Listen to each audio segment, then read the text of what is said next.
আমরা আজকে আমাদের বিচারের একটি অংশ হিসাবে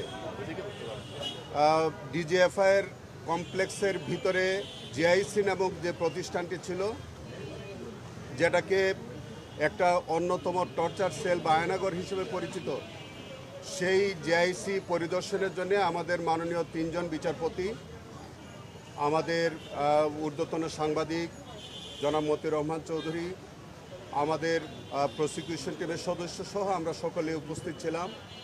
আমাদের ডিফেন্স টিমের সম্মানিত আইনজীবী বন্ধুগণ তারাও উপস্থিত ছিলেন এবং সকলেই আমরা আমাদের বিচারপতি মহোদয়গণের নেতৃত্বে এই জেআইসিটি আমরা পরিদর্শন করেছি।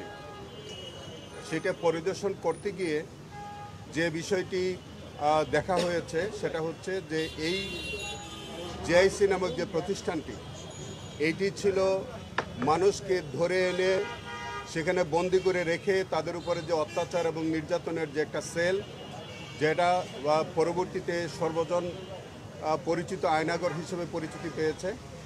সেখানে কি অমানবিকভাবে বন্দীদেরকে ধরে এনে দিনের পর দিন, মাসের পর মাস, বছরের পর বছর রাখা হয়েছে, সেই নির্মম চিত্র আজকে এই পরিদর্শনের মধ্য দিয়ে কিছুটা অনুভব করা গেছে।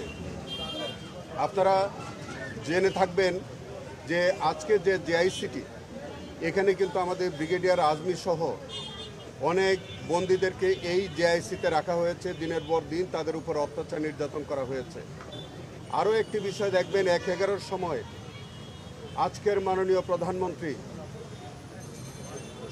আমাদের অহংকার জনাব তারেক রহমানকে আজকের যে জেআইসি সেলটি আমরা পরিদর্শন করেছি তারই কোনো একটি কামরায় তাকেও কিন্তু সেখানে আনা হয়েছে, তার উপরে নির্যাতন করা হয়েছিল।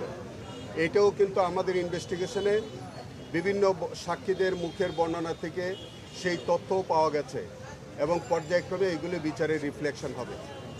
আমরা এই জেআইসি নামক যে প্রতিষ্ঠানটি, যেটা আয়নাগর হিসেবে পরিচিতি পেয়েছে, আমরা বর্তমান সরকারের কাছে অনুরোধ জানাবো বাংলাদেশে যাতে আর এইরকম কোনো টিএফআই সেল অথবা জেআইসি সেল বা তথাকথিত সেই আয়নাঘর নামে যে সেরকম যাতে কোনো আয়নাঘর আর ভবিষ্যতে প্রতিষ্ঠিত না হয়।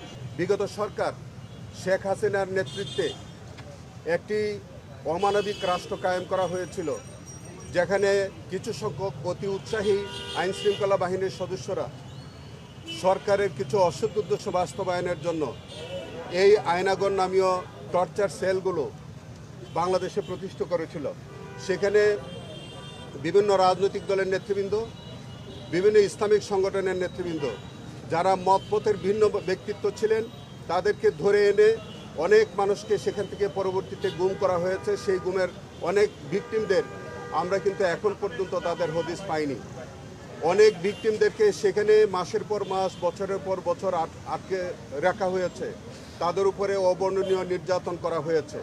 আপনারা ইতিমধ্যে জানবেন যে এই টিএফআই এবং জেআইসি সেলের সম্পৃক্ত যেসব কর্মকর্তারা ছিল তাদের অনেকেই বিচারের আওতায় আনা হয়েছে এবং তাদের বিচার চলছে এবং ভবিষ্যতেও যাদের সংশ্লিষ্টতা এইভাবে পাওয়া যাবে তাদেরকেও এই অমানবিক ঘটনার জন্য বিচারের সম্মুখীন করা হবে।